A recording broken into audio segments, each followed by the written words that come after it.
Hello, welcome to Cozy Costume Creations. I'm Sarah Beth, and today we're going to talk about what grain line is. So, I have this fabric, which might look very familiar, and I'm going to show you what grain line is, where it comes from, why it matters, right? So this is a fabric. This is a selvage edge. On the opposite side of the fabric, this is a much more obvious selvage edge. Alright, so you see how with this selvage edge, this has a different texture, a different look, and it doesn't have the fabric print that's going on here, right? They didn't bother to print the selvage. And there's a few reasons why they didn't. One is this shouldn't go in your garment or in your seam allowance anyway, right? So this is something you're going to chop off. It doesn't go in the garment. So why should they bother to waste the money and the resources to print the actual design in the piece that's going to be thrown away, right? So for a fabric that is printed, like this one, you can tell it's printed because it's been printed on top. And then the opposite side is not true blue, right? It isn't printed on this side as well, or the dye hasn't permeated all the way through, right? That's because it's just printed on top like a printer paper, right? So this is a print, and it is a printed fabric because it's just printed on top. The design is not woven into the fabric as can happen, right? So in this case, because it's a fabric print, the selvage looks like this over here. Now, they did do a little further on this guy. They're like, we're going to actually go into this edge. But you see how it's got these little dots and things? Yeah, all of that is part of this kind of selvage edge. None of it is something we want to go into a garment. So this is trash. This is something that is not something you want in a garment, right? But it's important, and we need it in a few steps beforehand. And I'm going to show you why and what it is and what the what. But that's what selvage is it's this. Right? And you'll see it in different fabrics of like whatever has like a weird different texture at the end of a fabric, like the little finished edge. That's your selvage, right? Now it does have little fluffs, it doesn't always, but in this case it does have little fluffs coming out this way. But the fabric edge itself is bound, so the fluffs don't fray out. Like I can't pull this and fray the threads like I can for the non-out selvage edge and pull this and have the threads fray, right? Because this is a finished edge, right? So I can do that all day, nothing's going to happen because that's what a selvage is, right? So if you ever cut your fabric and then you're like, wait, but it's a fluffy end, it's a raw edge. No, it's not actually a raw edge, it is a finished edge, right? Because it's not gonna pull off. So a selvage is a finished edge. So this is important because when you're cutting fabric, there is always going to be a grain line in a pattern piece. And I've taken just a random pattern piece. This is a pocket for a vest that I will show you how to make eventually. But this is just like a pocket, right? And I wouldn't usually cut this out of this fabric because you really need a lining fabric for this kind of thing. But regardless, this is a pattern piece. And it has a grain line. Grain lines are annotated by being a line that has either 1 or 2 arrows on it. When we make our own patterns, we always annotate them with an arrow top and bottom, but a single arrow works as well. It's just a line, and usually it has to be about 2 inches long or longer, and it just shows you the direction that this piece needs to sit relative to the grain line. So this is why grain line is important, is because you use it when you are cutting out a fabric. So for most things, you're going to cut 2 of them, and it has to be one in reverse. So you usually fold the fabric, and what you do is you match up the selvage edges. All right, so I'm going to match these so that they are nice and right on top of each other, parallel to each other. Really nice, right?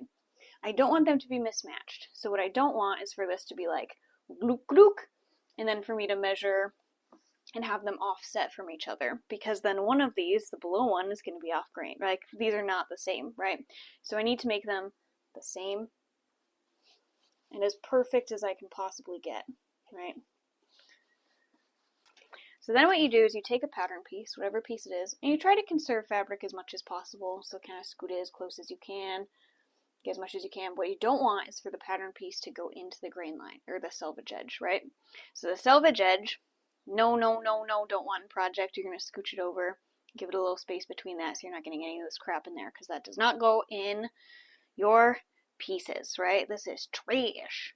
So make sure you don't get that in there, right? So then what I'm going to do is I'm going to grab my push pins and you're going to, from the selvage edge, you're going to use your ruler so that the ruler is parallel to the edge of your selvage, right? Or in this case, I could probably use the edge of the print. I'm not 100% sure. They might have, printed it slightly off grain, so that's not always a sure bet. So I'm going to use this, and then I'm going to make this line, the green line, I'm going to make it parallel, right? So I want this to be parallel to the selvage edge because the selvage is on grain. We'll talk about why that is in a second. But, bloop, bloop. So what I'm going to do is go and then I'm going to make it so that that is perfectly parallel. So I'm going to use my ruler to do that. Once that is on grain, right, I use my ruler to be like, yep, here's this line, and then, make sure that that line here perfectly matches up with another line on my ruler. And then from here, what I'm going to do is I'm going to pin the top and bottom of the grain line, and then from there, I'm going to pin down the rest of my pattern piece.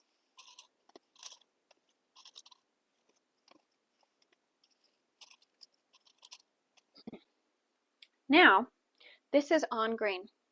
That's why you need to know what your grain line is. You need to know about grain line because this has got to be parallel to this because this piece has to be cut on grain, right? So now this piece is cut on grain, I'm good to cut it out. So I could go ahead and I could cut this piece out and it would be right, okay? Now when I cut this, you always leave your piece already pinned in so that it doesn't shift from your grain line or anything, and then you just go ahead, you cut it out, and that's that. So that's how you cut out a pattern piece, right? And what this line means and what the what. So this is a bead loom that I have that I'm just using as an example. So this is a bead loom, it's made for beadwork, but it's the same concept, right? So woven fabric is made on a loom. And the first thing you do is you put on your warp threads. So that's what these long threads are, right?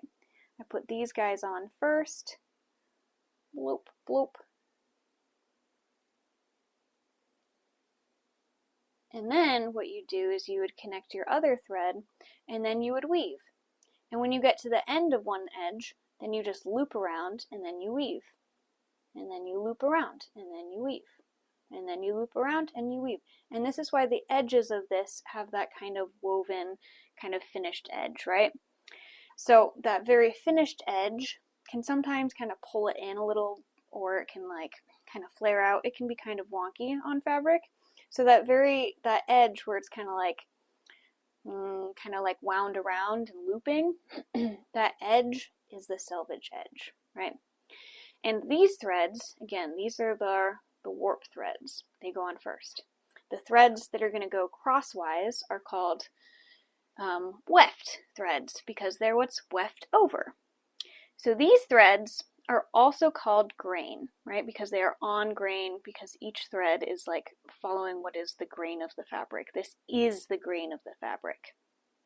These are going perpendicular, which make them the cross grain. So this is warp and grain. This is cross grain and weft. Yes, yes? Grain line matters because when I go to my fabric, these threads that went in first, these guys, they're the strongest, right? They went on first, they're going the whole distance, so they're a lot of the stability, like the very first bones of the garment, so they're just stronger, right? So this way is going to be stronger on my garment, right? Then the cross grain is going to be kind of the second strongest. So when I pull this, this is pretty tight structured, right? And then the opposite way,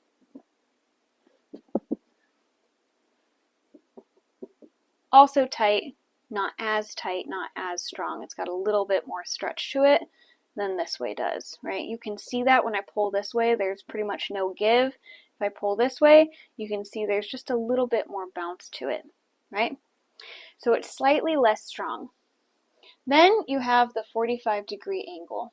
This, if you pull it, has a stretch. This is called the bias. So that 45-degree angle, that's where bias tape comes from, right? So it's cut on the bias, and because of that, it's basically like a whole ton of diagonal lines, and that diagonal gives it a little bit more stretch. Now this matters because there are points in a garment where you want it to be stronger and you want the garment to be parallel to that at a certain point so that you can have the strength you need where you need it and you can have the stretch that you need where you need the stretch, right? So that is all calculated by the pattern maker. That's by the person who made this was like, all right, this is when it's in the garment, this is going to be a little bit of an angle, and so this needs to be this way, right? So they have calculated this is where the strength of this needs to go. And by calculated, I mean there's just like basically a set of rules. And the reason that we come by these rules is through trial and error, through centuries of sewing, right? So, as an example, we cut things so that the grain is parallel to the body, right? So, on pattern pieces, again, this is a pocket. It's not actually that big of a deal, but in other places it really does matter. Most of the time, the grain line is parallel to center front or center back, right? Because you want the strong part to be parallel to your body, kind of the center of your body, right? So that's how most patterns go. There are some exceptions, but those are like the really main rules, right? The reason this is that if you cut something off grain, for example, our pattern piece, right? So you saw how it was sitting, and we made this parallel to that, and it's gonna be nice, right? If I cut this off grain and be like, oh, what if I put it like this? My grain is definitely not parallel to that right now, right? That's not gonna pan out. So what it's gonna do is if I cut this and I sew it up, this fabric is always gonna be trying to make the grain sit right and be back to being parallel to your body. This is why when you go to the store and you buy a pair of jeans, and they're crappily made because corporations are evil, but anyway, you buy a pair of jeans and the side seams are supposed to be like at your inseam on the inside of your leg, and the outseam is kind of supposed to be on the outside, but it's always twisting, so like that bottom seam is always kind of twisting around your ankle. The reason is because they cut it off grain, because you could see they could save a little bit more fabric if they did it like this, versus this gives us a little bit more fabric waste, right? So what they're doing is they're cutting it off grain, and then the fabric the whole time is trying to tilt itself back into normal, and then that puts your seams in funny places. So your seam for like if it's a pants leg, right, they're supposed to be here, and then they cut it funny, and now it's trying to go back into that place, so it's trying to pull to overcorrect. So your garment is always going to try to correct the wrong cutting. And that's why you really need to cut things on grain, because if you don't, your garment's going to try to correct it, because that's the way it wants to sit. Now there's one more reason why grain line's important, and that's because if your fabric has what is called a nap, this one has a nap because it has a print and it has a direction to that. I am cutting this in a way that the nap of the fabric or the direction of the fabric or whatever pattern is on the fabric is going to sit the way that it ought to on the garment. If you cut it off grain, it's going to now be sitting in a different spot, right? You can see how this is the pumpkin. If it's like basically parallel to the grain line, is going to sit something like this, right? Versus if I cut it off grain, and then I'm going to show you kind of more, this is going to be more tilted and sit in kind of a different spot, right? It's a small difference, but it really matters, right? And if you want to know what nap is, I've got a separate video coming next week about that. So, you can watch that and figure out what that means. So, grain line is because of the weave of the fabric, and it's trying to make the weave of the fabric do what the fabric wants to do in the first place. Because you don't want to fight the fabric. You want it to do the things that you want it to do. And because of that, you're going to do what it wants to do, because then it'll be easier, right? Follow what it wants, cut it on grain, and it'll be like, this is where I want to be, so I'm going to stay there forever, and it will be happy. If you don't cut it on grain, sadness, sadness, sadness. All right, so point being, you can use the selvage to measure to get the grain, like the grain line, right? Because this is parallel to this. The reason it is because all of these lines are parallel to each other, right? So any one of these lines is one that you can measure from, right? So even if I cut this selvage off, I've got a scrap right here, right? So this is a plain weave, which means if I cut this, it will tear, and it will tear on grain, right? So I can cut, and I can just get rid of my selvage entirely. And this rip is on grain, right? Because I just have, and then you can just pull a thread. You can see that it is for sure on grain the same way that this is, right? Because these long ways threads, I can just pull one off, and it pulls straight. There's nothing in its way. That way, I know this is on grain. So I could get rid of my selvage edge, and I could just use that ripped line, and I could measure from that, right? Every single one of these threads is parallel to grain, is the grain, is warp, right? All of those things, right? So if this part is already chopped off on a piece, that's okay. You just have to make sure that it is now on grain. Now, not every fabric rips, not every weave rips, so, but plain weaves do, right? So this is an easy way that I could get my grain if I wasn't sure, right? Now, cross grain does the same thing, right? So I think this top part was ripped on cross grain because it's the same thing. It's a thread going the same way. So I can pull it the same way. So if you have a piece that's ripped and all of the edges look like this, it might be hard to figure out which one's the grain. A lot of people, you're supposed to be able to like tell by the sound. I don't think the sound is that different. But on a fabric like this, you could tell by the direction of the pattern. And there are some other ways to tell. But there you go. Grain. So I can use my selvage edge, whatever edge, you know, could chop off the selvage, could use the selvage, could do whatever to measure to get my grain line right. However, I'm never going to put this into my selvage edge because first of all, it's ugly. I mean, look at all these like nasty holes going on and like yuck, yuck, yuck. You can see from this side. Eek, ooh, eek. You don't want that in your garment, right? So you never want this in your garment, but it is really useful for helping you to make sure you're getting the grain right. But again, even if it's chopped off, you're not lost. You can still find the grain because any of these parallel threads are the grain, right? I'll show you guys how to do this dress actually specifically eventually one day whenever I get around to editing things. Ooh. But here's something I did when I was patterning this dress is I made the grain line of my fabric the normal for both the top and the bottom, right? So the skirt and the bodice are both cut on grain. Notice anything different about this? That's right, this one is cut on cross grain, exactly. So these ones are all on the grain, but I really wanted for the design detail for the waist to have the pattern going the opposite, you know, perpendicular direction. So I did, and that's perfectly fine. You can cut things on cross grain, right? Because again, on the fabric, you saw how we pulled the threads off. It is parallel, so it's nice. It's not going to be trying to twist anywhere because at least it's parallel to the cross grain.